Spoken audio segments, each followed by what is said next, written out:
So, just to continue and add to what I was saying, um, we were talking about contractions.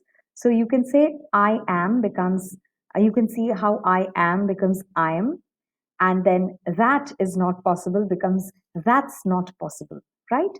And I'm afraid, but you can't. So, cannot becomes can't, and did not becomes didn't, and I'd is you say I'd instead of I would. So these are some of the rules of spoken English, right? Now let's move on. Right. Now let's look at the degree of formality.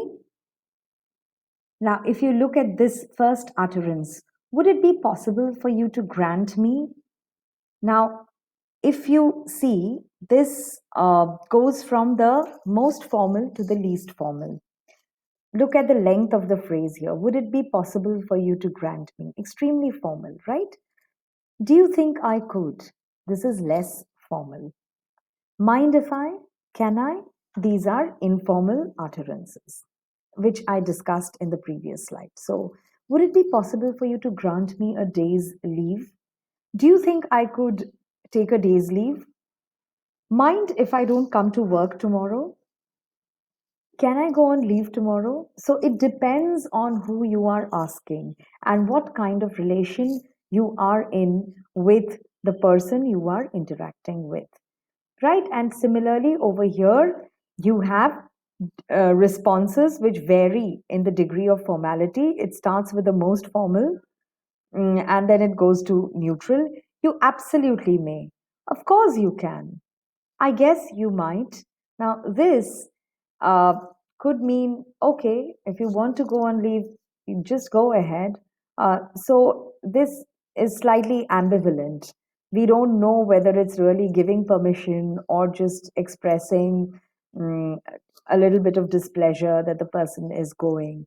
And then you have over here refusing permission. You may not. That's extremely direct, a little impolite, and very, very curt. I'm really sorry, but. So, one thing which you have to bear in mind is that when you're refusing permission or when you're rejecting something, so whenever the response is negative, you need to tone it down, right? You need to be more mellow. You need to soften it a little so that it's not very hard hitting and it doesn't offend the person you are responding to. So, a very nice idea is to begin with use these kind of phrases like I'm really sorry, but or not really. I don't think so.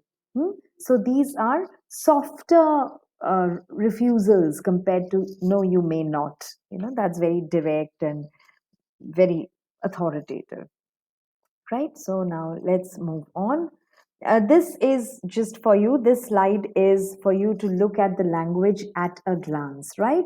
It's about your, yeah. So you have it over here.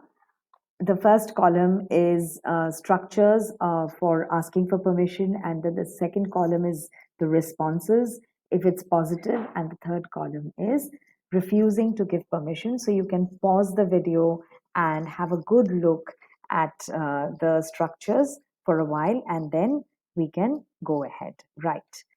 Now, this is the sample dialogue for you where the situation is that the person is asking permission, but the person is not granted permission, right? So it's between an employee and a boss. So clearly there's a hierarchy over here, right? So the employee asks the boss, "Would you mind if I came in late to work tomorrow?" The boss says, "I'm afraid I'd prefer if you didn't."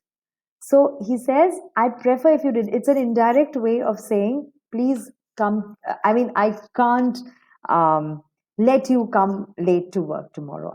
I'm afraid I'd prefer if you didn't. If you didn't come late to work tomorrow. So it's a shortened response, right? So the employee says, what if I work overtime tonight? Well, I really need you for the meeting tomorrow. Is there any way you can do whatever it is you need to do later? If you put it that way, I'm sure I can figure something out. Thanks, I appreciate it. So, this is asking permission and refusing permission in a context.